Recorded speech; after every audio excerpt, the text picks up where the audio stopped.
Kita buka dari 1 Petrus pasal 5 ayat 8. Oh, maaf. Biru.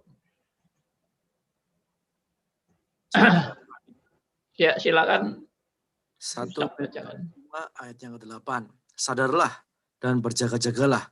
Lawanmu si iblis berjalan keliling sama seperti singa yang mengaum-ngaum dan mencari orang yang ditelannya. Iya, sebentar ya. Ini. Ayat tersebut kan kita udah bahas yang lalu. Jadi ini mau menggambarkan apa sih ayat ini? Ancaman, anjuran, himbauan atau peringatan atau apa, ya apapun itulah. Coba kita sekarang kembali lagi memahami bersama. Ya, yang jelas disuruh sadar dan berjaga-jaga. Tapi bagaimana kita sadar dan berjaga-jaga itu saya sudah bahas ya. Bahwa bukan kita berjaga-jaga dengan standby 24 jam tanpa istirahat. Dan sewaktu-waktu singa akan menerkam kita kalau kita tidak berjaga-jaga. Itu tidak benar. Kenapa? Karena kalau kita lihat tadi lawan kita itu seperti singa yang mengaum-ngaum, itu meskipun kita berjaga-jaga dengan kekuatan kita sendiri ya kalah lah. Ya kan? Ya udah pasti kalah karena kekuatan kita dan kekuatan singa menang mana. Ya kecuali mungkin pintar seperti Daud yang sudah biasa melawan singa mungkin ya. Tapi ini gambaran kita ini bukan ahli seperti Daud. Kita ini lemah. Kita ini adalah berposisi sebagai pihak yang lemah. Dan lawan kita adalah berpihak pada yang amat sangat kuat dan hebat. Gitu loh. Jadi ini kita harus tahu gambaran ini gambaran apa. Gambaran kita ini jago silat, ya toh. Kalau jago silat Hongkong itu ya langsung tebas saja habis singanya. Ya. Tapi kan ini bukan gambaran kita jago silat. Ini gambaran kita ini lemah dan kita ini tidak berdaya karena gambaran domba. Ya, gambaran domba itu gambaran yang sangat lemah dan tidak berdaya, ya. Oke, lalu dikatakan lawanmu seperti lawanmu si iblis itu berjalan keliling seperti singa yang mengaum-ngaum dan mencari orang yang dapat ditelannya. Berarti kan bahaya kritis, bahaya yang sangat mengincar saudara dan saya. Ini bukan cuma sewaktu-waktu loh, tapi iblis itu kalau mengincar itu ya boleh dikata 24 jam. Begitu kita lengah, habis kita sudah. Tapi tidak usah tunggu kita lengah ya. Yang kita ini memang sudah tidak berdaya kok. Biarpun kita berjaga-jaga tetap kalah. Ya, namanya anak domba, coba anak domba diterkam singa. Anak domba mau berjaga-jaga bagaimanapun ya tetap kalah dong. Biarpun dia berjaga-jaga, bagaimana anak domba itu bisa menang? Nggak mungkin. Jadi ini gambaran yang sudah pasti kalah. Tapi di ayat 9 ya, coba tolong dibacakan Yusuf ayat 9. Lawanlah dia dengan iman yang teguh, sebab kamu tahu bahwa semua saudaramu di seluruh dunia menanggung penderitaan yang sama. Ya, lawanlah dia dengan iman yang teguh. Nah, ini ya saya sudah bahas tentang iman, ya kan? Bukan lawan dengan ototmu, bukan lawan dengan jago silatmu, atau bukan lawan dengan kepandaian kata-katamu, ya, atau bentaan-bentaanmu, ya. Kan orang kalau ngusir iblis itu kan harus keras suaranya ya. Waduh, tegas, suaranya keras biar iblisnya takut. Ya. Ya, kalau iblis takut sama kita itu mungkin takutnya takut apa? Ya, dia cuma bersandiwara aja kalau takut sama kita itu. Karena iblis itu mau mentung kita dari belakang itu gampang sekali. Ngerti maksudnya ya? Mentung dari belakang. Mau iblis itu mau menyikat kita, tusuk dari belakang itu gampang sekali. Ya, saudara merasa kuat bagaimana melawan iblis itu? Dia bisa jurus ilmu yang hilang. Ya, saudara kan kalau suka nonton film silat itu ada jurus ilmu yang menghilangkan diri, ya toh? Nah, begitu musuh kita menghilangkan diri, kita nggak tahu posisi dia di mana, depan, samping, belakang, atas, bahkan di bawah. Kita nggak tahu, langsung disikat aja kita entah dari belakang, entah dari samping, karena nggak kelihatan, jurusnya jurus menghilang. Nah, jadi ini saya cuma mau gambarkan iblis itu betapa cerdik dan betapa pinternya, dan dengan segala tipu muslihat ilmu-ilmu dia yang luar biasa itu. Sedangkan saudara punya ilmu apa? Saudara sombong kalau sudah merasa punya ilmu mengusir setan. Saudara merasa sanggup, lalu setannya ketakutan lawan saudara. Menurut saya itu hanya main-main sandiwara aja. Ya, saudara mau jaga setan itu berapa? Berapa lama saudara mau jaga setan? Dan saudara mau merantai dia, berapa lama dia dirantai? Bisa nggak merantai setan? Ya toh. Begitu saudara tinggalkan tempat itu, ya dia hura-hura, saudara itu terbatas sekali. Dia tempatnya dimensi yang lebih tinggi dari Anda. Ya, itu aja yang saya mau gambarkan. Ya, jadi melawan dengan iman yang teguh itu tujuannya justru bukan melawan dengan kehebatanmu, dengan kedahsyatanmu, kekuatanmu, tidak. Lawan dengan iman yang teguh itu, iman itu bersandar pada Tuhan. Ya, bersandar pada Tuhan itu berarti apa? Mengandalkan kekuatan Tuhan, bukan mengandalkan kehebatan saya.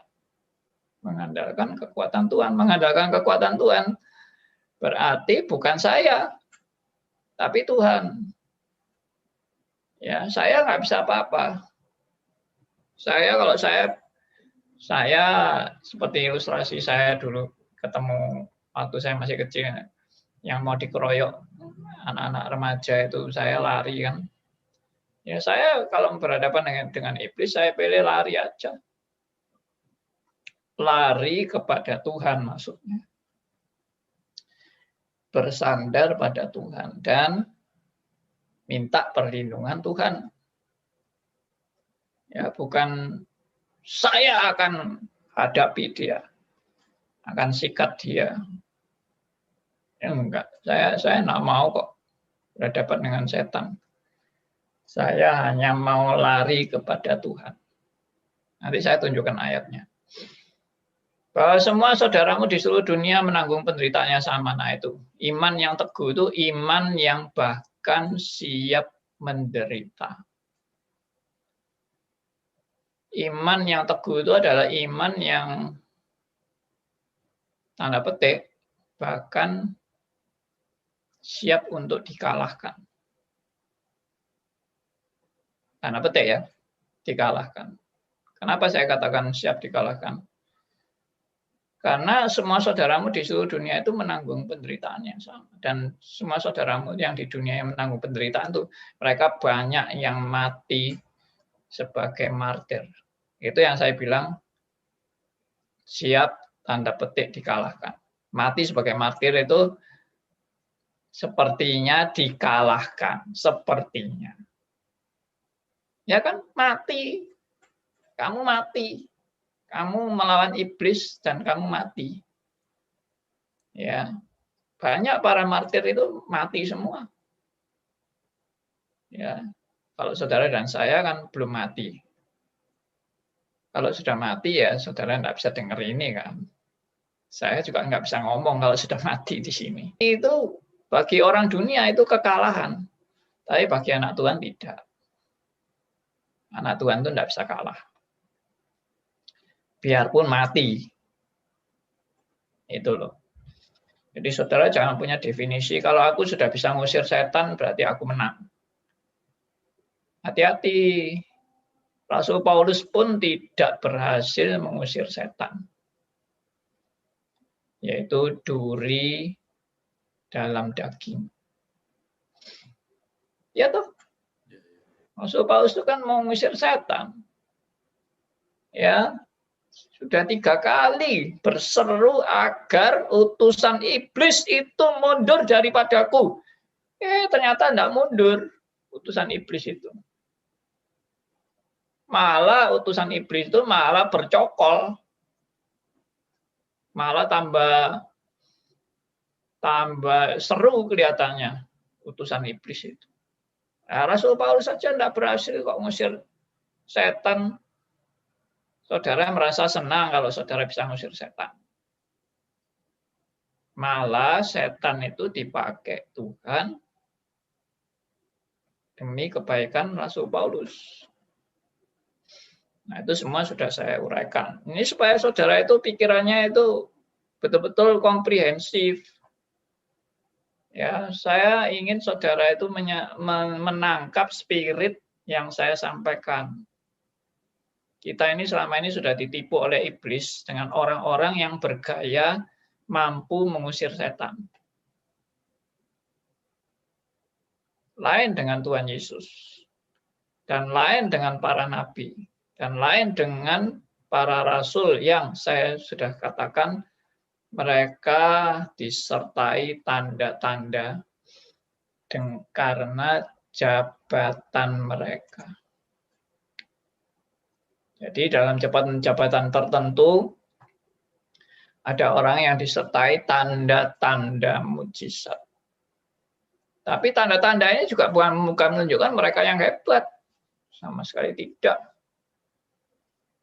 Dan saya pernah juga mengungkapkan, menegaskan bahwa yang namanya karunia supranatural itu tidak ada yang bersifat permanen atau menetap atau melekat pada diri seseorang lalu menjadi profesinya.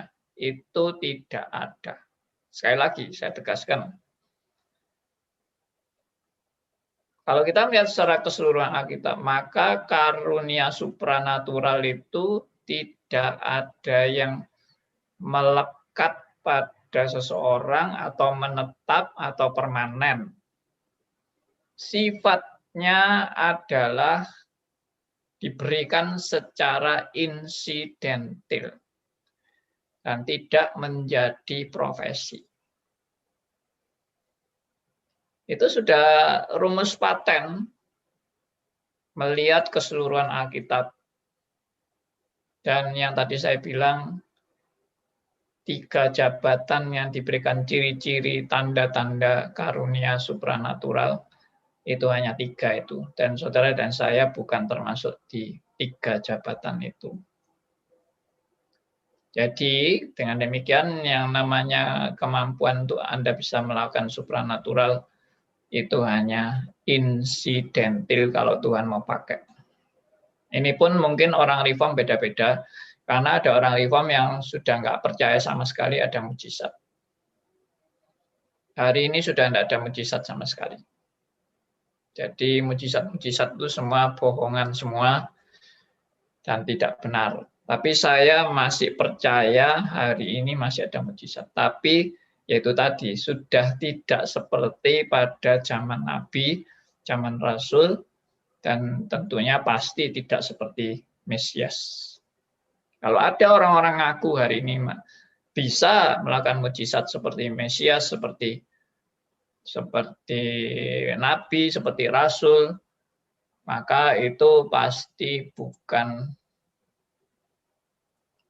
dari Tuhan. Itu pasti Nabi palsu, pasti Mesias palsu, pasti Rasul palsu. Oke. Jadi kalau sampai itu menjadi profesi, ya jabatan yang melekat, maka saya condong menilai itu sebagai profesi dukun. Ya, misalnya yaitu tadi, saya ini tukang menyembuhkan. Saya punya profesi ahli menyembuhkan. Jadi kalau ada orang sakit, panggil saya. Pasti kalau panggil saya, pasti sembuh. Tidak mungkin tidak sembuh, karena saya sakti. Tangan saya ini tangan penuh dengan kekuatan gaib yang luar biasa. Sekali jamah langsung bangkit. Sekali jamah langsung bangkit. Saya pernah bergurau ya toh. Kalau memang kuasa ilahi itu melekat di tangan saya sedemikian rupa, saya bisa buat satu rumah sakit itu kosong sekaligus dalam satu hari. Ya kenapa? Ya saya berkunjung ke rumah sakit, tiap orang sakit di ranjangnya saya tumpangi tangan langsung bangkit. Tumpangi tangan lagi, bangkit lagi. Tumpangi tangan lagi, bangkit lagi. Seluruh rumah sakit bisa kosong. Saya bisa diprotes sama yang punya rumah sakit. Ya kenapa? Rumah sakitnya bisa bangkrut itu. Kalau saya sebagai penyembuh ajaib, saya hadir di rumah sakit itu dengan tangan sakti saya.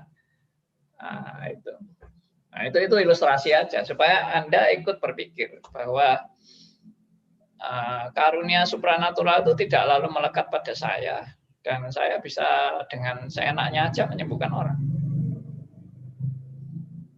Ya, makanya saya pernah bilang kan, sekarang pada masa COVID-19 ini coba si penyembuh-penyembuh ajaib itu mempraktekkan bagaimana melawan COVID-19. Kenyataannya mereka juga tidak berdaya. Ya, di antara mereka juga ada yang mati kena COVID-19. Padahal gembar-gembor penuh dengan kuasa Allah. Ya, penuh dengan kekebalan dan sebagainya. Kan ada videonya itu. Ya, saya nggak menyebut namanya lah, nanti nggak enak.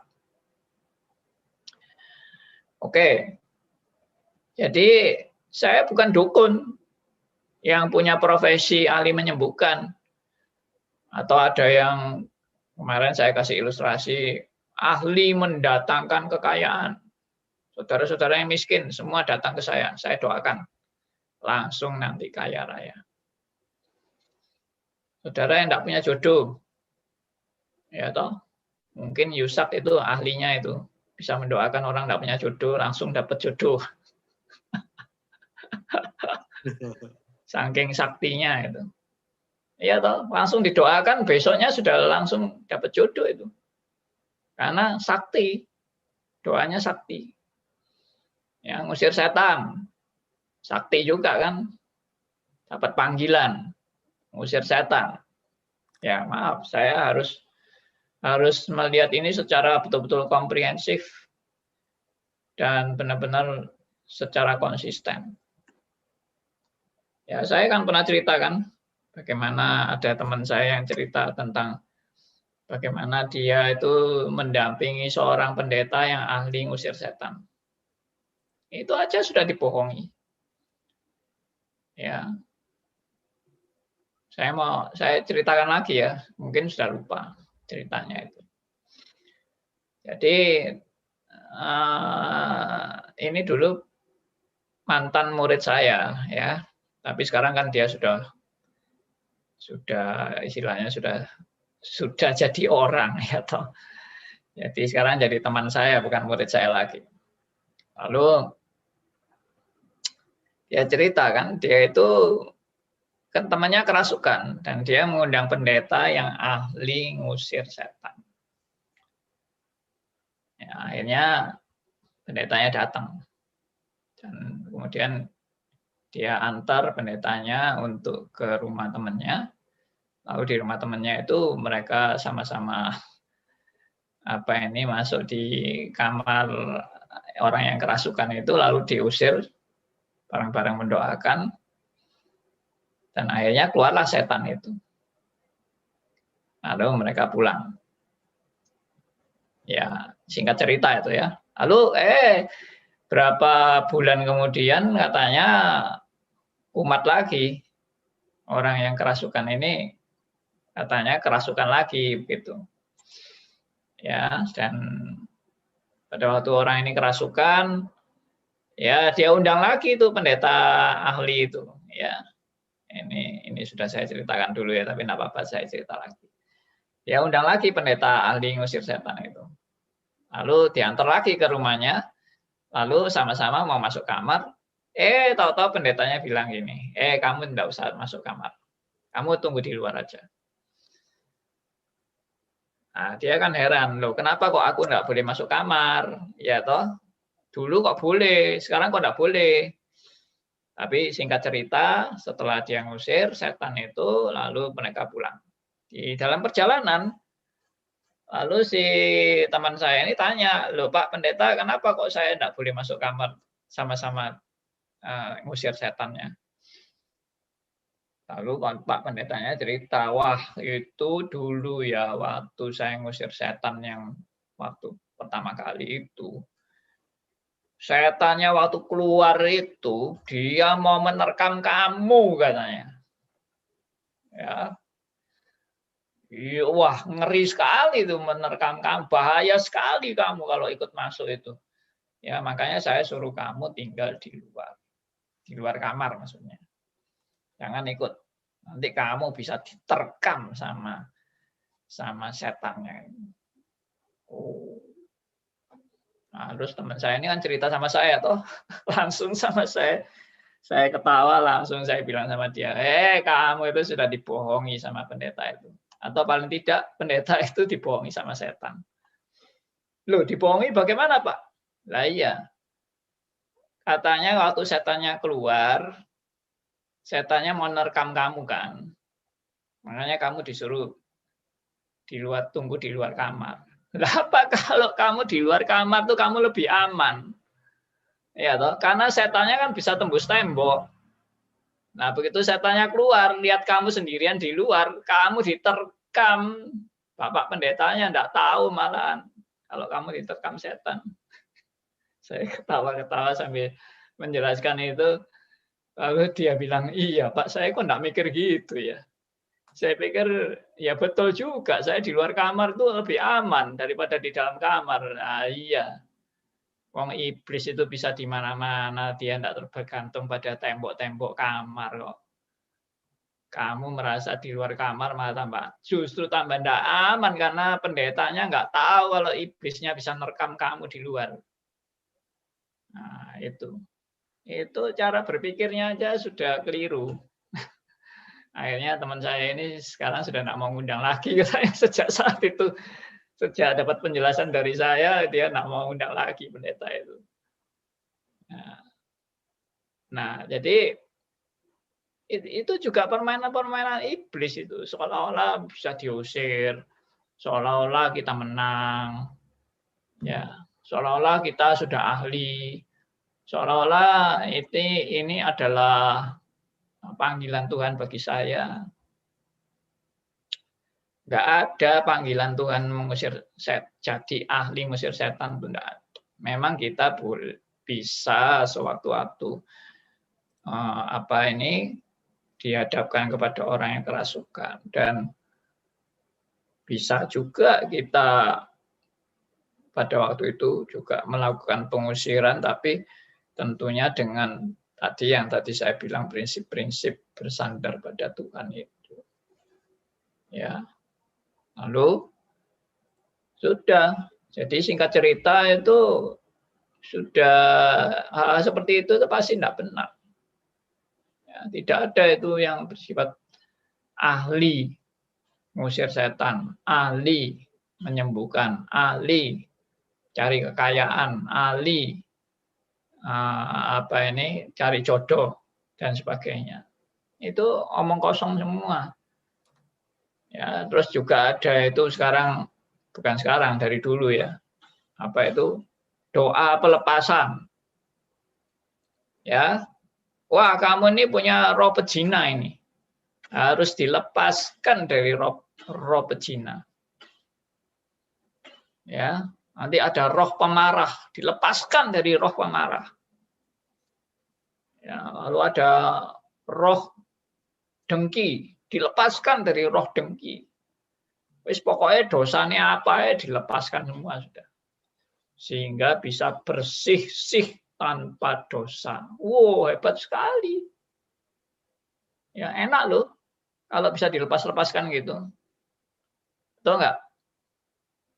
Bagaimana? Yusak mau nggak dilepaskan semua dari dosa-dosanya? Sehingga tidak ada dosa sama sekali loh. Bisa putih bersih tanpa dosa karena dosanya sudah dilepaskan semua. Akhirnya Yusak mau marah tidak bisa marah, ya toh. Lihat cewek pun tidak tertarik, ya toh. Ya, lalu apalagi pokoknya digoda apa kekayaan juga tidak tergoda. Ya nanti apa pokoknya tidak mau semua lah karena sudah suci bersih tanpa dosa. Saya bilang sama teman saya yang suka itu ikut-ikut doa pelepasan, saya bilang itu bohong. Kenapa bohong?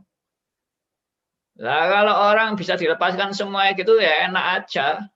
Saya juga mau dilepaskan dari semua dosa saya, akhirnya beres. Tidak ada pergumulan lagi akhirnya. Karena sudah terlepas semua. Tidak ada pergumulan. Bagaimana saya dengan kelemahan saya, kekurangan saya berjuang. Itu tidak ada sudah. Tidak ada karena sudah lepas. Sudah dilepaskan semua. Jadi dalam hal ini ya kita sudah bebas. Kita sudah tidak lagi ada ikatan-ikatan dosa dan sebagainya. Semua itu bohongan. Heran ya, orang itu gampang sekali dibohongi dengan cara-cara model-model instan itu. Ya. Oke. Nah, kembali lagi ke sini. Jadi lawanlah dia dengan iman yang teguh, maksudnya dengan bersandar pada Tuhan. Dengan mempersilakan Tuhan yang bekerja, bukan saya yang bekerja. Karena saya sadar itu, saya ini bukan ahli wilayah supranatural.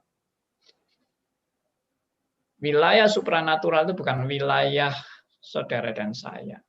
Karena apa? Kita ini diciptakan dengan wilayah natural. Ya. Wilayah natural. Wilayah supranatural itu wilayahnya Tuhan dan wilayahnya setan dan malaikat. Sudah. Itu tiga oknum yang berada dalam wilayah supranatural.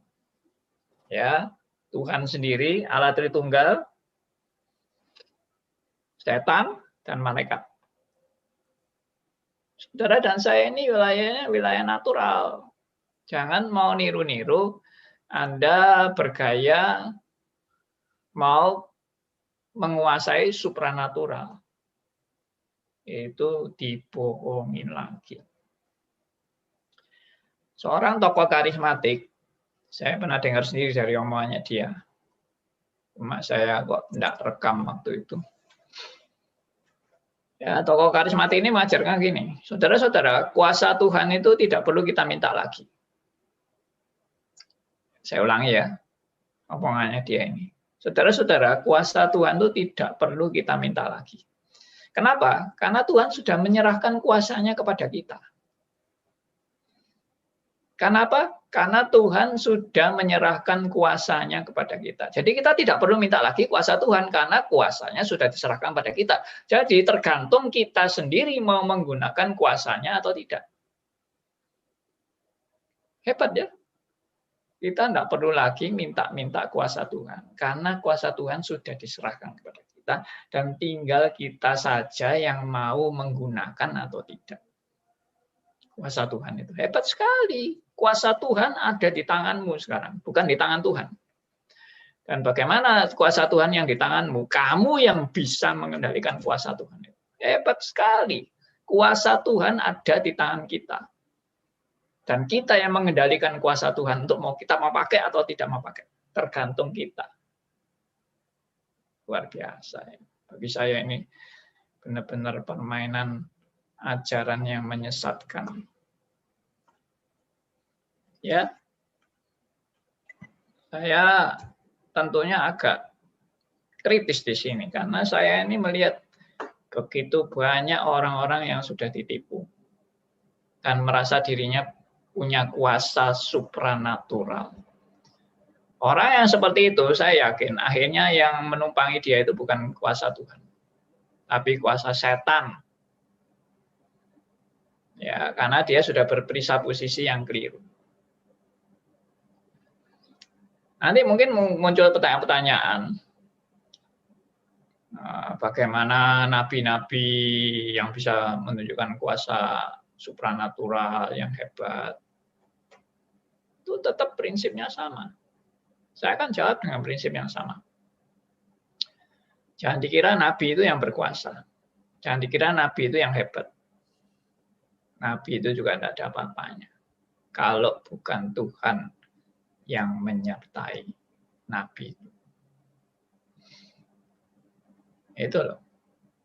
Anda mesti kembali ke situ. Nabi itu tidak ada apa-apanya. Kalau bukan Tuhan yang menyertai nabi itu. Yang manggil nabi itu siapa? Yang memberi jabatan nabi itu siapa? Yang menyertai nabi itu siapa? Yang melengkapi nabi itu siapa? Ya. Yang memerintahkan nabi siapa? Apakah nabi mau-maunya sendiri? Ya, bertindak semau-maunya sendiri, semau gue. Itu malah tambah sesat itu nabi yang semau gue itu. Nabi tidak mungkin bertindak semau gue tanpa ada perintah dari Tuhan. Nabi juga tidak akan berbicara semau gue tanpa Tuhan berbicara kepada dia. Hati-hati. Ya, saya sangat keras di sini dan sangat ketat. Baik, dan saudara dan saya tentunya bukan nabi kan?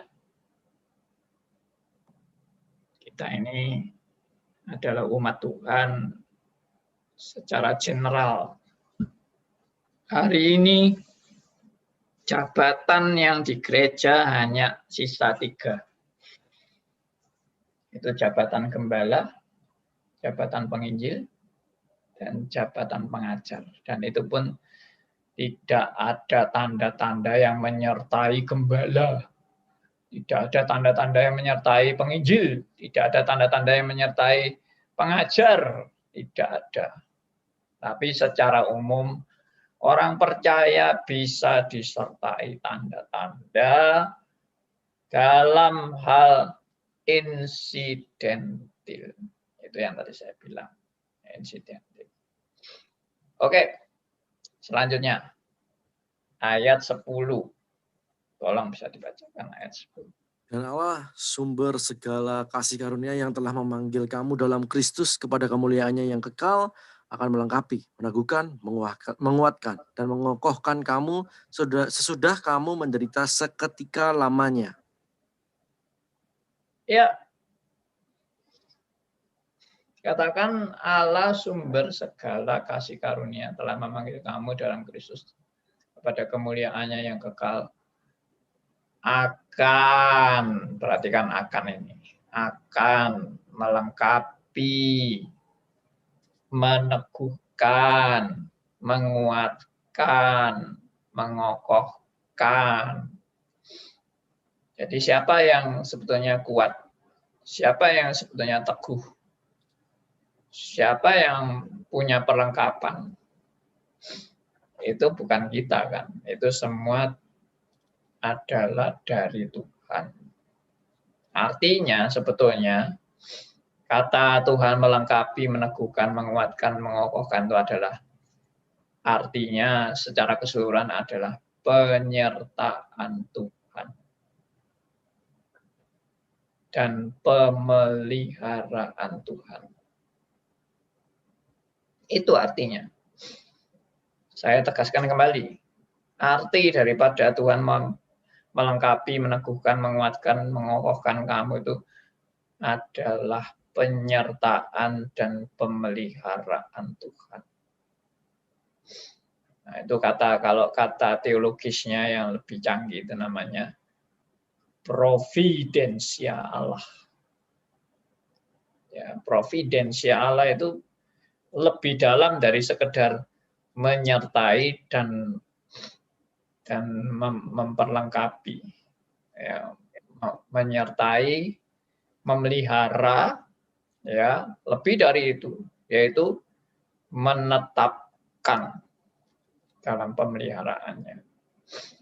Sehingga kita tidak mungkin bisa keluar dari penetapan Allah yang sempurna itu. Tidak bisa. Ya, kalau kita dibiarkan sesat sementara itu pun juga tetap dalam pemeliharaannya meskipun kita menceng-menceng sementara, tapi kalau kita anak Tuhan pasti dikembalikan ke jalannya. Seperti dulu saya kan juga menceng-menceng, kalau saya pernah cerita kan, saya dulu juga ngawur-ngawur, saya juga dulu ikut aliran-aliran kacau-kacau. Ya, Tuhan mengembalikan saya. Meskipun waktu itu Tuhan juga menyertai saya, tapi tidak berarti waktu itu saya itu benar. Meskipun Tuhan menyertai saya, dan meskipun Tuhan juga masih melindungi saya waktu itu, tapi apa yang saya lakukan itu tidak berarti benar. Misalnya saya buka Alkitab sembarangan. Jadi waktu dulu saya baca Alkitab itu, Tuhan berfirmanlah kepada saya, langsung buka, plek, terbukalah 1 Petrus 5 ayat 8 misalnya. Langsung tunjuk, wah ini, sadarlah dan berjaga-jaga, lawanmu si iblis seperti singa yang mengaum-ngaum dan siap mencari mangsanya, dan akan menerkam siapa saja yang akan ditelannya. Nah, inilah Tuhan bicara sama saya, karena waktu itu saya buka dengan pejamkan mata, lalu saya main tunjuk, ternyata 1 Petrus 5 ayat 8. Maka itu adalah firman Tuhan bagi saya. Meskipun memang cara itu kelihatannya meneguhkan, ya. Ayat-ayat yang saya dapat itu memang meneguhkan, heran ya. Memang waktu itu saya nggak ngerti cara membaca Alkitab, nggak mengerti cara menafsirkan Alkitab, tapi buka Alkitab dengan ngawur-ngawur itu, ternyata ayat-ayat yang saya baca itu benar-benar menguatkan saya. Jadi itu yang tadi saya bilang, tetap dalam pemeliharaan Tuhan walaupun ngawur. Tapi saya tidak bisa bilang ngawur itu benar. Di dalam saya ngawur, saya tetap dalam pemeliharaan Tuhan. Tapi saya tidak bisa mengatakan ngawur itu benar. Kalau begitu ngawur terus saja, toh Tuhan menyertai kamu. Nah itu nggak benar ya. Ngerti ya maksud saya. Jadi di dalam ngawur, kita ngawur, Tuhan tetap menyertai dan memelihara kita karena kebodohan kita. Tapi jangan kita bilang ngawur itu benar. Oke, saya harap saudara paham. Ya, jadi penekanannya adalah pemeliharaan Allah. Penekanannya adalah penyertaan Allah. Ya, Immanuel. Allah beserta kita. Itu kata Immanuel itu dalam sekali artinya. Allah beserta kita.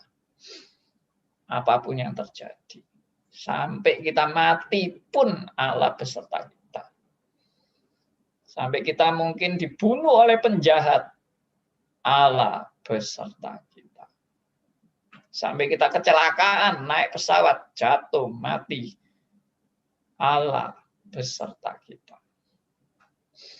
Nah, ini definisi-definisi seperti ini yang tidak disukai banyak orang kan. Pasti orang-orang itu lebih banyak suka Allah beserta kita, tidak mungkin kena kecelakaan, tidak mungkin kena COVID. Allah beserta kita, ya tidak mungkin mati, tidak mungkin kecelakaan. Ya, kalau semua kecelakaan pesawat, saya pasti tidak mati waktu kecelakaan itu. Ini omongan-omongan yang tidak bertanggung jawab sama sekali dan tidak mengerti kitab suci, karena murid-murid Tuhan Yesus juga mati semua kok. Konyol kan kalau punya pendapat yang saya tidak mungkin mati. Saya tidak mungkin kena COVID-19. Saya tidak perlu pakai masker. Ya, saya tetap akan merangkul siapa saja yang saya temui. Ya, mungkin kamu tidak kena COVID, tapi kamu nulari orang. Itu benar-benar tidak mengerti, tidak bertanggung jawab. Oke. Nah, sekarang perhatikan, sudah tahu sampai ayat 10 tadi. Ya toh? Nah, dikatakan Allah sumber segala kasih karunia. Berarti Allah itu jaminannya. Jaminannya itu terletak pada Allah, bukan kepada Anda, bukan kepada kehebatan Anda. Lalu lihat ayat 11, silakan tolong dibacakan. 1 Petrus 5 ayat yang ke-11, Allah yang mempunyai kuasa sampai selama-lamanya. Yes, ini kuncinya. Ialah yang mempunyai kuasa sampai selama-lamanya. Amin. Sudah toh, jelas toh poinnya. Anda mau berhadapan dengan setan, poinnya adalah ayat 11. Ialah yang mempunyai kuasa sampai selama-lamanya. Berarti yang bisa mengalahkan setan siapa? Ya Allah. Karena dia yang punya kuasa. Bukan saudara yang punya kuasa. Bukan saudara yang hebat. Bukan saudara yang mampu. Kita tidak mampu apa. Tidak mampu apa-apa kita ini. Lalu saya flashback sedikit di ayat 7. Coba kita baca ayat 7. Silakan. 1 Petrus 5 ayat yang ke-7. Serahkanlah segala kekhawatiranmu kepadanya sebab ia yang memelihara kamu. Yes. Kita disuruh menyerahkan kekhawatiran kita kepada Tuhan. Sebab apa? Sebab Ia yang memelihara kamu. Itu yang tadi saya bilang kan, pemeliharaan Allah. Ya, serahkan kekhawatiranmu kepadanya sebab Ia yang memelihara kamu. Sudah, kurang apa lagi? Ini bukan fatalisme, ini bukan pasifisme, ini bukan nasibisme, bukan, sama sekali bukan. Ini juga bukan lalu mengajari saudara dan saya tidak perlu bertanggung jawab. Ya, sudah, yang nguruskan Tuhan toh, biarin aja, kita nggak usah ngurus. Enggak, bukan itu. Ini tetap kita dianjurkan untuk berjaga-jaga, untuk sadar. Tapi cara berjaga-jaga apa? Dengan mendekat kepada gembala yang baik. Itu bolak-balik saya tekankan. Anda berjaga-jaga dengan apa? Dengan mendekatkan diri kepada gembala yang baik. Ada satu ayat lagi, coba saya ajak saudara baca ayat ini. Yakobus,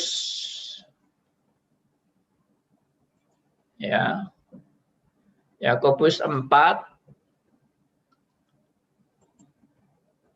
Ayat yang ke-7, silahkan. Yakobus 4 ayat yang ke-7, karena itu tunduklah kepada Allah dan lawanlah iblis, maka ia akan lari daripadamu. Yes. Nah, ini ayat ini memang bisa ditafsirkan macam-macam. Ya, tunduklah kepada Allah dan lawanlah iblis, maka ia akan lari daripadamu. Nah, jadi kita harus ada dua tindakan. Tindakan pertama tunduk kepada Allah, tindakan kedua lawanlah iblis. Maka kalau kita sudah tunduk kepada Allah dan kita melawan iblis, pasti iblis akan lari daripada kita. Jadi tetap kita harus melawan iblis. Kalau Pak Andi tadi bilang kita tidak perlu melawan. Loh, buktinya ini ada perintah melawan itu, berarti Pak Andi ini kan tidak benar. Nanti dulu, ya kan? Anda tidak mengerti arti tunduk kepada Allah. Maksudnya apa tunduk kepada Allah? Tunduk kepada Allah itu ya siap untuk melakukan perintahnya. Ya. Allah memerintahkan kita apa?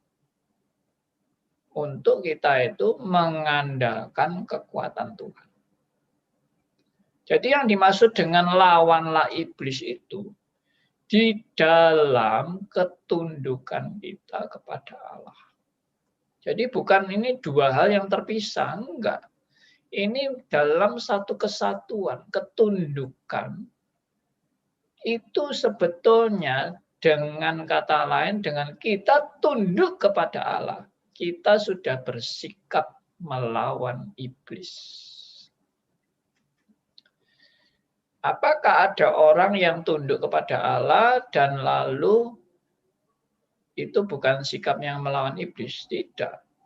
Orang yang tunduk kepada Allah dengan secara otomatis langsung dia menjadi lawannya iblis. Kalau saya berpihak kepada Allah, maka dengan sendirinya saya akan berpihak untuk menjadi lawannya iblis. Itu sudah otomatis. Tidak mungkin saya itu kalau berpihak pada Allah, lalu saya tetap berkawan dengan iblis. Itu namanya tidak berpihak pada Allah, ya kan? Itu namanya pelin-pelan. Itu namanya bunglon. Nah, kalau orang misalnya zaman perang, ya toh, misalnya Indonesia lawan Belanda, dengan saya berpihak pada Indonesia, maka saya dengan sendirinya menjadi lawannya Belanda. Tapi itu hanya ilustrasi ya. Tapi ini kan yang saya maksud tadi, tunduklah kepada Allah itu seperti ilustrasi gembala yang baik. Pada saat domba itu lari kepada gembalanya, langsung gembalanya yang melindungi dombanya. Dan menghabisi lawan-lawan dari domba itu. Gembala itu yang memegang. Jadi saya kalau melawan iblis itu bukan saya yang melawan. Saya hanya tunduk kepada Allah.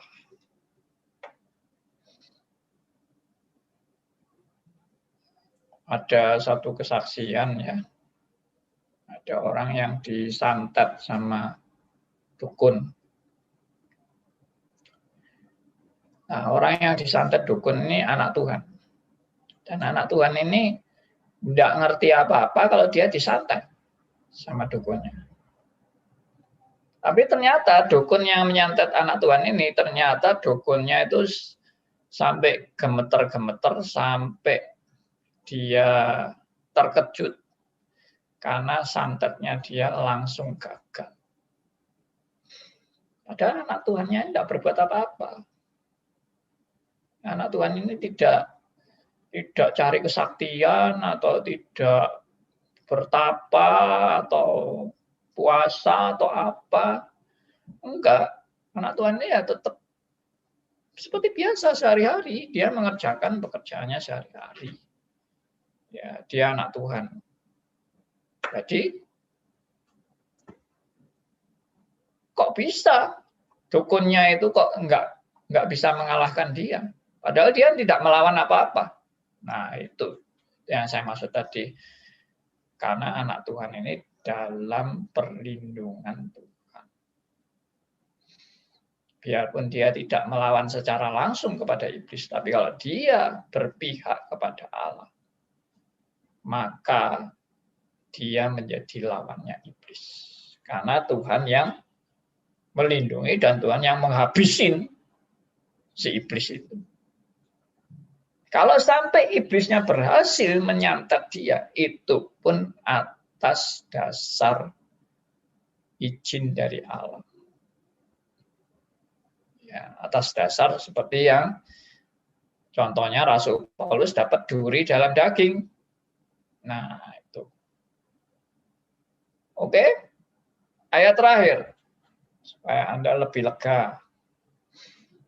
Ayat terakhir ini yang saya mau sharingkan. 1 Yohanes pasal 5. Ya, ayat-ayat ini luar biasa ini kalau kita lihat ini. Kita perhatikan. 1 Yohanes pasal 5 ayat 18, silakan. 1 Yohanes 5 ayat yang ke-18, kita tahu bahwa setiap orang yang lahir dari Allah tidak berbuat dosa, tetapi dia yang lahir dari Allah melindunginya, dan si jahat tidak dapat menjamahnya. Yes, saya cuma mau menekankan kalimat terakhir. Dan si jahat tidak dapat menjamahnya. Karena apa? Dia yang lahir dari Allah yaitu Kristus. Melindunginya. Perhatikan. Setiap orang yang lahir dari Allah yaitu orang-orang pilihannya. Maksudnya orang yang lahir dari Allah itu orang-orang pilihan. Tidak berbuat dosa, artinya tidak berbuat dosa itu tidak berbuat dosa terus-menerus atau berkanjang dalam dosa. Karena sudah di dalam Tuhan. Tidak mungkin dia berkanjang dalam dosa. Tetapi dia, yaitu Kristus, yang lahir dari Allah, ya, Kristus yang lahir dari Allah, melindunginya. Dan si jahat tidak dapat menjamahnya. Wah, ini poinnya. Sudah, ini jaminan sudah. Tidak ada yang lebih dari ini jaminan. Oke, saya harap saudara semua bisa memahami kebenaran-kebenaran ini. Dan kita boleh mengimani dan mengamini. Puji Tuhan. Oke. Kita imani dan kita amini. Para pendengar yang terkasih. Yes. Ini Anda juga bisa beratensi, langsung aja WhatsApp kalau Anda mau bertanya, berdiskusi di 081 357 901 628. Ada Bapak Pak Demarkus Ngadio dari Jemaat GKY Balikpapan mengucapkan salam sejahtera buat Pak Andi yang sudah memberkati atas pelayanan dan pengembalaan juga.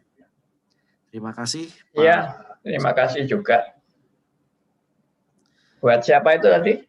Markus Ngadio dari GKY Jemaat Balikpapan. Oh, Balikpapan ya. Pak Markus. Yes. Ya. Oke. Baik, yang ada di Zoom, kalau Anda mau bertanya, Anda bisa langsung unmute, langsung bertanya. Yang minggu lalu yang mau bertanya yang tidak sempat, Pak Stefanus Tandusang, silakan bertanya juga.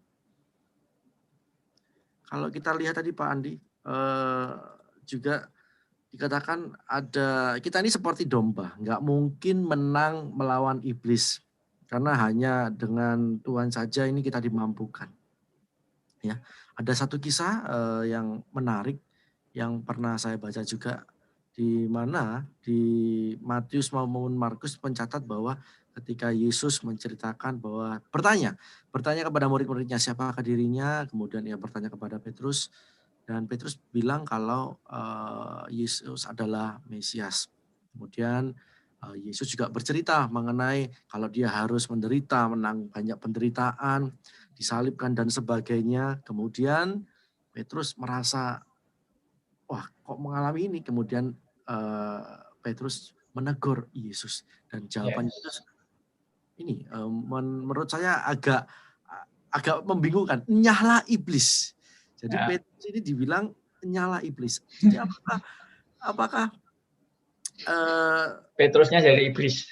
Ya, atau pikiran-pikiran iblis ada di dalam perkataan Petrus atau bagaimana? Atau mungkin dalam kehidupan kita yang bermasyarakat, berjemaat ini ada orang-orang yang mungkin ya dalam setiap komunitas gereja dan sebagainya dipakai dalam tanda kutip seperti hal itu untuk tidak mau menderita dan sebagainya.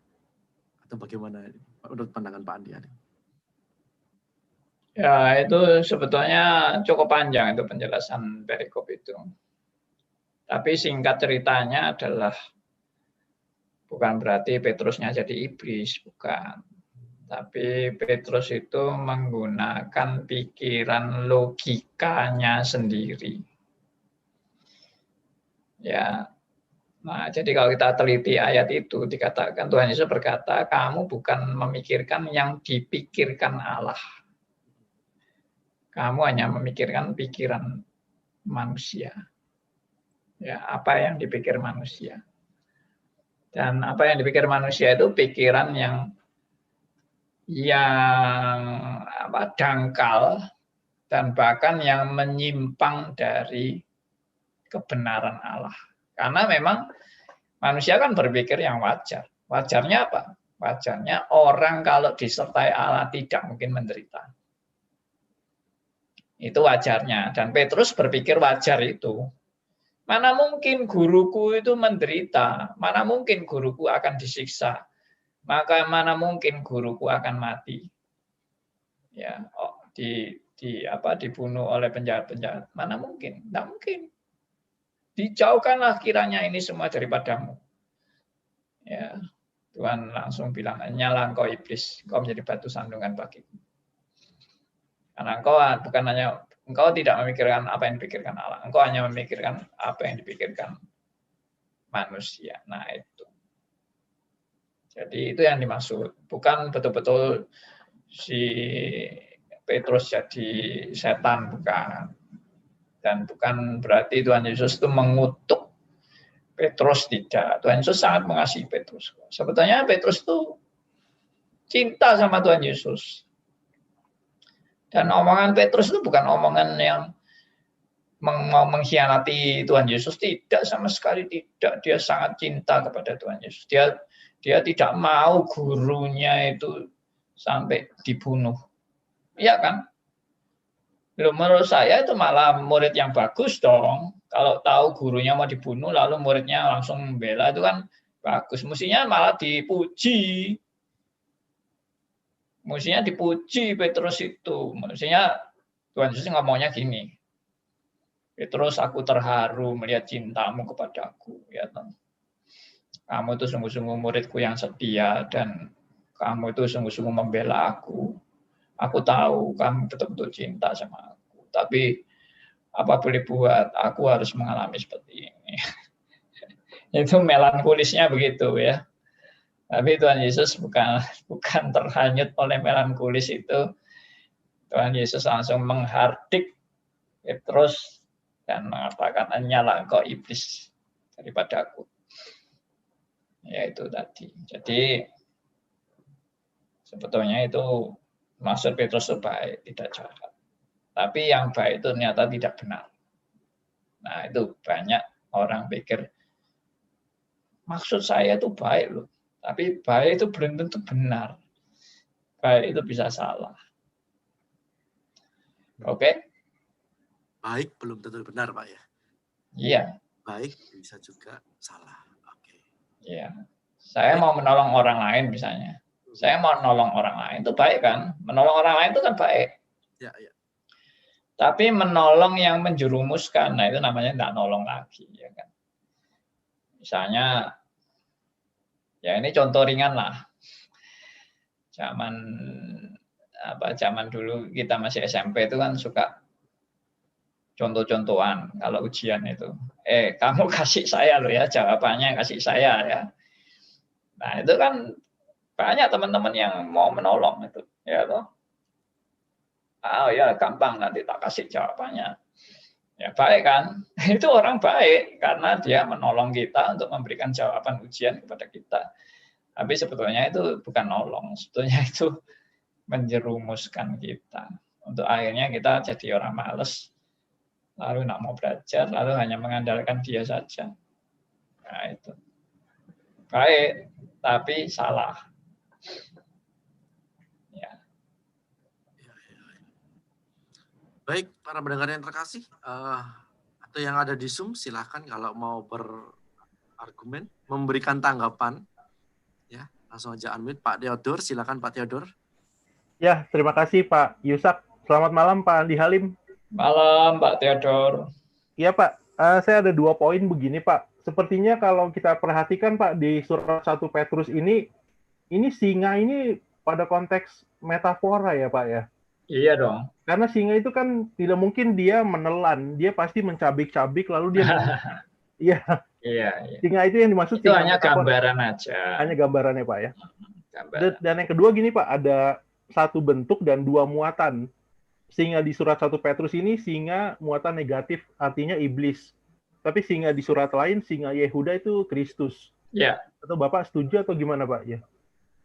Ya memang gambaran singa itu bisa kepada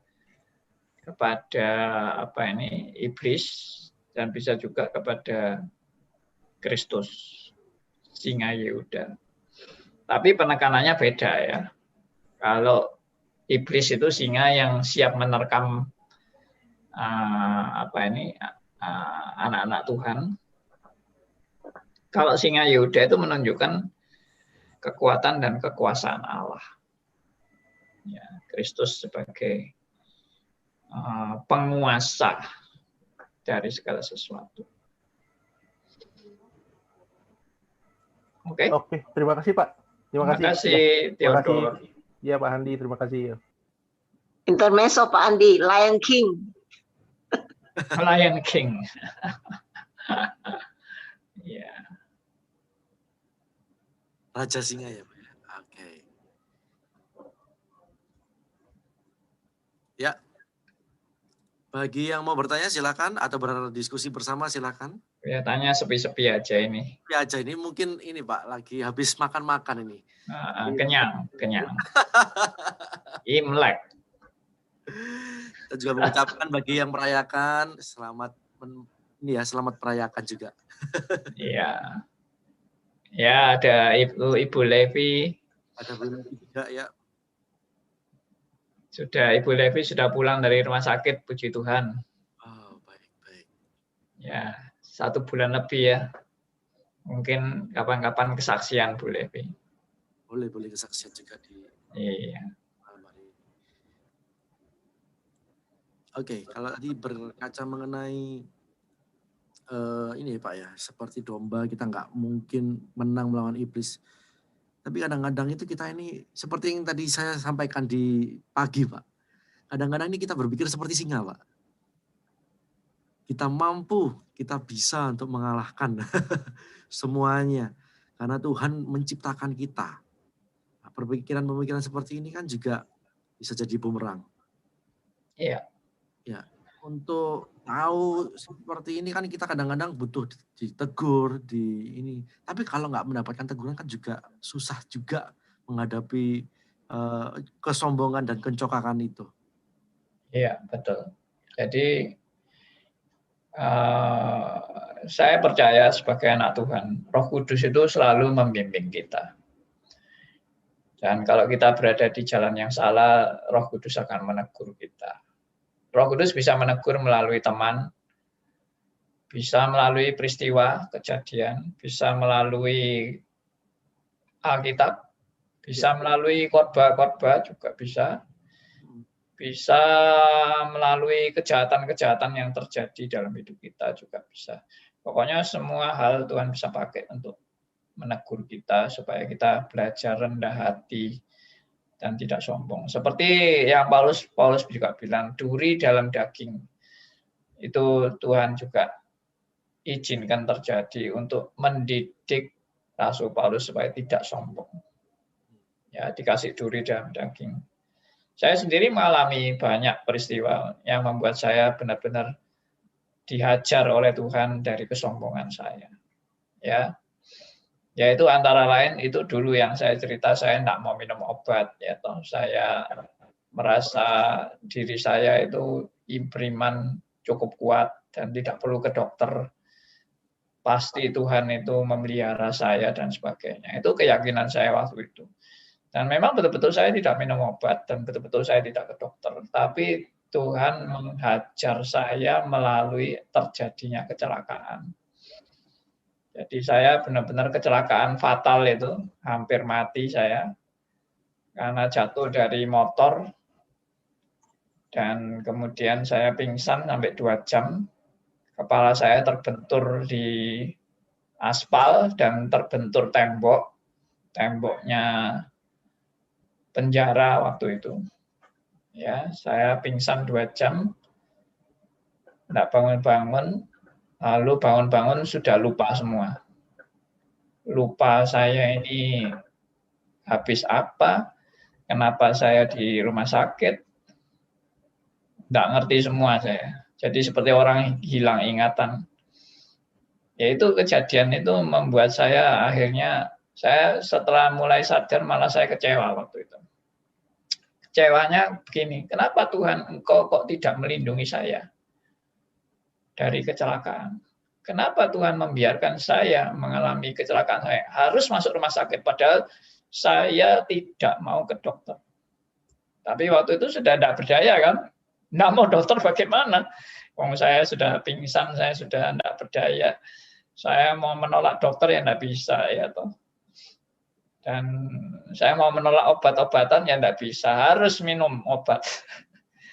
Wah, betul-betul saya dididik sama Tuhan waktu itu. Dan saya waktu itu baru akhirnya menyadari ya, ternyata dokter pun bisa dipakai Tuhan untuk menyembuhkan anak-anaknya. Jadi tidak berarti Tuhan itu harus langsung menyembuhkan. Tuhan juga menyembuhkan bisa pakai sarana obat-obatan, sarana dokter, dan lain-lain. Nah, itu tahap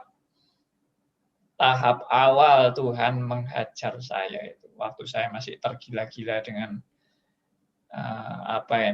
kesembuhan yang daripada Tuhan itu. Ya, sama. Jadi betul-betul saya itu ekstrim banget deh teologinya waktu itu. Tapi yang menyadarkan saya ya Tuhan. Kalau Tuhan tidak memberi saya kecelakaan waktu itu, mungkin ya saya sudah super yakin Tuhan itu pasti menyembuhkan saya dari segala penyakit, dan buktinya memang saya sembuh waktu itu.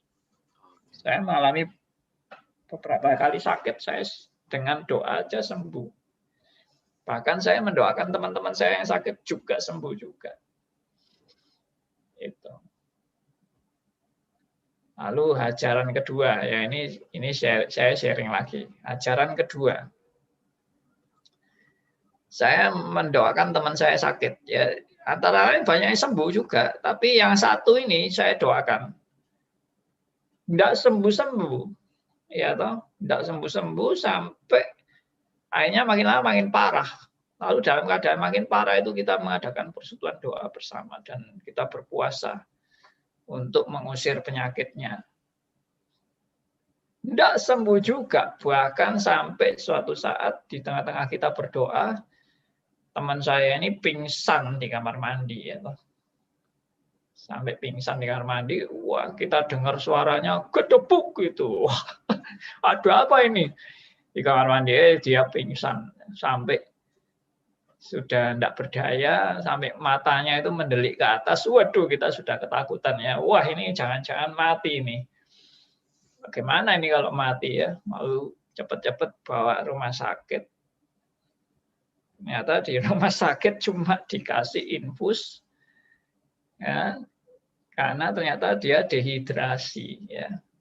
Langsung begitu diinfus, langsung sembuh. Lalu itu juga menimbulkan pertanyaan bagi saya, loh Tuhan, kita ini sudah ngotot-ngotot doa, tidak bisa sembuh, ternyata sembuhnya cuma gara-gara infus saja. Nah, saya mempertanyakan, lah, kalau gitu Tuhan, di mana kuasamu Tuhan? Kenapa kita berdoa kok tidak berhasil? Nah, itu ajaran Tuhan yang kedua kali. Saya banyak hal lain yang saya banyak belajar. Akhirnya saya yaitu dibukakan Tuhan dengan pengertian-pengertian yang kembali kepada Alkitab. Ya, ya itulah didikan Tuhan. Saya percaya. Jadi kalau ada hamba Tuhan ya 30 tahun yang lalu ajarannya sampai sekarang tetap sama terus dan ngawur terus. Ya saya mempertanyakan hamba Tuhan ini dipimpin Roh Kudus atau dipimpin rohnya sendiri. Karena tidak ada perkembangan sama sekali. Saya ngamati itu. Dulu 30 tahun yang lalu, lebih ya, mungkin 40 tahun yang lalu saya ikut dia. Ajarannya bagaimana itu saya catat semua. Saya sangat kagum sama dia. Tapi makin lama saya makin melihat kok ngawur ajarannya. Saya akhirnya tidak mau ikut dia lagi. Hari ini hamba Tuhan itu masih hidup dan masih khotbah. Saya dengar khotbahnya sama dengan 40 tahun yang lalu yang diajarkan yang ngawur-ngawur itu. Sampai hari ini masih ngawur terus. Lah ini bagaimana pimpinan Tuhan secara progresifnya ini? Kok tidak ada kemajuan sama sekali? Kalau saya sudah banyak perubahan, sudah total saya dibandingkan dulu sampai sekarang. Saya sudah tidak mungkin kembali kepada ajaran-ajaran ngawur itu. Nah ini pengalaman saya ya. Saya cerita ini supaya rekan-rekan juga tahu bagaimana pergumulan saya sendiri dengan kebenaran. Makanya saya kalau mengajar itu kebanyakan tuh pergumulan nyata dari apa yang saya ajarkan. Dan betul-betul diajar Tuhan untuk kembali kepada Alkitab. Ya, puji Tuhan. Oke, di Zoom sudah ada yang bertanya dari Pak Martin Luki. Ya, Pak Martin. Sampai sejauh sesi-sesi yang sudah disampaikan, saya menangkap simpulan dari semuanya adalah Allah satu-satunya yang mutlak berdaulat. Dengan adanya si jahat justru bentuk pengukuhan kedaulatan dari Allah tersebut. Jadi tiada lagi ada seorang manusia pun yang merasa dalam tanda kutip mampu dengan kemampuan dirinya tanpa Allah, karena si jahat akan menjatuhkannya setiap saat. Begitu ya Pak? Iya. Iya, memang kesimpulan akhirnya itu hanya Allah yang berkuasa. Dan adanya iblis untuk makin meneguhkan kemahakuasaan Allah. Demi manusia melihat secara nyata. Jadi kalau dengan demikian, maka keberadaan iblis ini juga dalam rangka mendidik manusia. Supaya manusia itu tahu siapa yang patut diandalkan. Bukan dirinya sendiri, bukan kuasa-kuasa dukun-dukun itu, ya, dan bukan mantra-mantra segala macam. Ya, orang-orang sakti, sama sekali bukan. Semuanya adalah kembali hanya kepada Tuhan. Nah, pada saat kita mau mengandalkan diri sendiri, mengandalkan kehebatan diri sendiri, ya pada saat itu memang iblis dengan mudahnya menjatuhkan kita. Cara iblis menjatuhkan tuh gampang kok. Bisa dijatuhkan ke bawah, bisa dijatuhkan ke atas. Nah, itu yang Pak Aryo pernah kasih ilustrasi. Ya, satunya dijatuhkan ke bawah, satunya dijatuhkan ke atas. Dijatuhkan ke atas itu untuk akhirnya jatuh tambah keras lagi ya. Oke. Puji Tuhan. Ini ada teman-teman lama saya, Pak Gegi. Selamat berjumpa Pak Gegi. Ini lebih senior dari saya ini Pak Gegi ini. Ya, puji Tuhan. Oke. Baik, di malam hari ini ada Pak Elia yang tadi pagi biasanya selalu bergabung ya. Kali ini Pak Elia Oh iya, Mbak malam hari. Elia. Apa kabar Pak Elia? Sehat-sehat ya. Alhamdulillah. Pak Elia baru selesai makan itu. Tidak, Ibu. Saya dari tadi menyimak, cuma saya tunggu suara Bu Patrick dulu. Anda ngomong, baru saya ikut ngomong. Thank you. Oh gitu ya. Ya, puji Tuhan. Ya, Pandi, ya. satanologi yang tercanggih saya lihat, Pak, adalah keakuan. Itu sudah merasuk hampir semua orang. Oh ya. Kalau kita terus ngotot dengan aku gitu ya, itu sarana setan untuk bercokol. Menjatuhkan kita. Betul, sepertinya kita punya ilmu tinggi, ilmu Alkitab katakanlah gitu, jangan ilmu setan lah.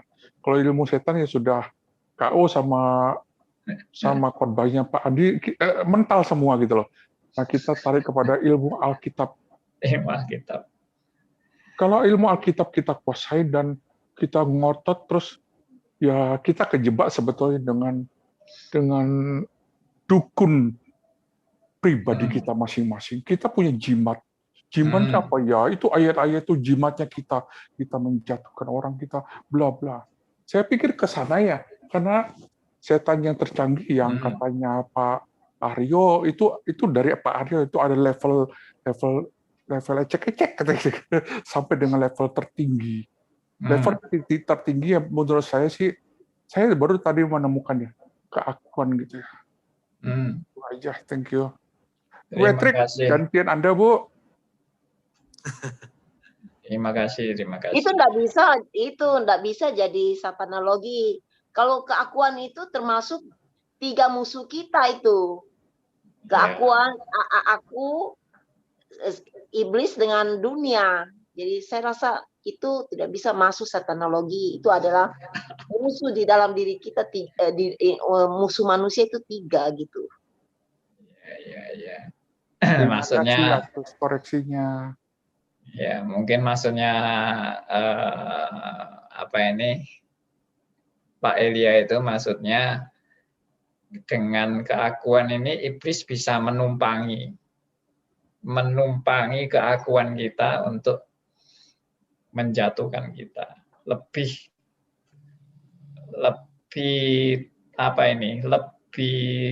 terdukung untuk menjatuhkan kita dengan keakuan kita. Dipakai Pak, maksudnya diperalat oleh iblis gitu. Iya, dimanfaatkan. Iya, dimanfaatkan. Ya memang betul sekali itu. Makanya Tuhan bilang berjaga-jagalah. Karena betul. Memang justru harus diakui bahwa kita sebagai manusia itu tidak mungkin hilang keakuan kita. Harus diakui bahwa kita ini masih lemah. Lemahnya itu ya salah satunya keakuan kita yang masih bercokol. Karena tidak ada manusia yang tidak punya keakuan. Termasuk manusia tingkat paling rendah sampai tingkat paling tinggi. Semuanya punya keakuan. Ya. Justru kalau ada manusia bilang, saya sudah tidak ada keakuan lagi. Ya, itu justru keakuannya. Ya. Ini hal yang sangat halus. Harus berhati-hati. Kadang-kadang kita merasa saya sudah tidak ada keakuan. Nah, justru itu keakuannya dia. Ya, merasa sudah tidak punya keakuan. Ya, soalnya orang kalau merasa tidak punya keakuan kan berarti merasa sudah paling rohani kan. Sudah tidak punya keakuan kok. Ini hebat ini. Keakuannya sudah habis, hebat sekali. Ya, ternyata tidak ada manusia tidak ada keakuannya. Semua masih ada. Makanya justru itu kita sadar aku bukan apa-apa dan aku tidak kuat. Bukan aku yang kuat, hanya Tuhan saja. Ya, biarlah ini boleh menjadi berkat ya. Pak Andi, sedikit Pak, bagaimana konsep dengan kita do the best? Kalau kita sudah do the best, di situ pasti kita akan jatuh kepada keakuan. Karena kita tahu ya, Pak Tong juga mengatakan ya do the best dan seterusnya, dan dia memang do the best, semuanya best gitu. Dia punya pelayanan, dia punya teater, dia punya semua musik the best loh Pak. Bagaimana menghindarin supaya dia tidak jatuh dalam keakuan, atau kita lah gitu ya, konsep do the best ini yang menjebak juga menurut saya. Jawabannya adalah di 1 Korintus 15 ayat 10. Ya, silakan dibaca. Yusak bacakan 1 Korintus 15 ayat 10. Tapi karena kasih karunia Allah, aku adalah sebagaimana aku ada sekarang. Dan kasih karunia yang dianugerahkannya kepadaku tidak sia-sia. Sebaliknya, aku telah bekerja lebih keras daripada mereka semua, tetapi bukannya aku, melainkan kasih karunia Allah yang menyertai aku. Yes. Rasul Paulus juga do the best, tapi dia sadar itu bukan aku. Ayat Itu berapa tadi Pak? Allah. Ya? 1 Korintus 15 ayat 10. Semua adalah anugerah, only by grace. Itu yang ditulis oleh Pak Elia di dalam statusnya. Ya. Di Zoom ada yang bertanya lagi Pak, dari Martin Luki. Saat kita di rumah Bapak kelak, apakah keakuan kita nih lenyap? Pasti lenyap. Lenyap karena tenggelam melihat kemuliaan Allah. Ya, kita nanti di surga itu akan tenggelam dalam kemuliaan Allah. Saya pakai istilah tenggelam karena kemuliaan Allah begitu berlimpah-limpahnya. Sehingga aku sudah tidak ada lagi. Boleh dikatakan akunya habis di dalam kelimpahan kemuliaan Allah. Oke? Oke, sudah. Kita, Pak. Ya. Pak Andi, kalau keakuan itu bukan disamakan dengan natur yang rusak sudah itu ya, natur lama kita. Iya, betul. Sangat betul. Nah, sebab itu memang tidak akan hilang Pak sebelum kita diberi tubuh yang baru gitu kan. Betul. Karena itu kan itu sudah natur rusak itu. Yes. Jadi Pak Elia nanti sudah kalau itu tidak ada lagi gitu. Kalau nanti di sana maksudnya. Iya, kalau di sudah itu tidak ada lagi keakuannya gitu. Kalau sudah di surga kan, karena kita sudah dirubah menjadi tubuh yang baru. Yes. Bukan lagi natur rusak, tapi natur yang sudah disempurnakan gitu. Baik. Oke, sudah waktunya. Ya. Terima kasih buat semua rekan-rekan yang sudah terlibat. Puji Tuhan, kita boleh diskusi, tukar pendapat, ya, saling melengkapi satu dengan yang lain. Kita bersyukur pada Tuhan karena anugerahnya yang luar biasa bagi kita dan yang selalu mengingatkan kita supaya kita tidak lupa diri dan tidak arogan. Oke, terpujilah nama Tuhan. Mari kita, ya, saya serahkan kembali ke Pak Yusak. Ya. Karena sudah mendekati akhir Pak, ya kita sebelum kita tutup dalam doa, jangan lupa ya besok Senin masih kita membahas ya di program acara obrolan santai di jam yang sama, dan Kamis juga minggu depan juga di jam yang sama. Iya, ini sudah satanologi yang ke-20 ya. 20. Ke berapa? 20 ya? Benar, ke-20. Iya, 20. Oke, mari kita berdoa. Bapa yang di surga, kami bersyukur dan terima kasih karena anugerah-Mu bagi kami orang-orang berdosa yang tidak layak, namun Tuhan sendiri yang memanggil kami. Dan Tuhan sendiri yang melayakkan kami. Dan Tuhan yang menyadarkan kami, siapakah kami di hadapan Tuhan. Sehingga kami juga dihajar terus-menerus untuk kami belajar tunduk kepadamu saja ya Tuhan. Dan kami mau berkomitmen untuk hidup seturut dengan apa yang menjadi rencanamu ya Tuhan.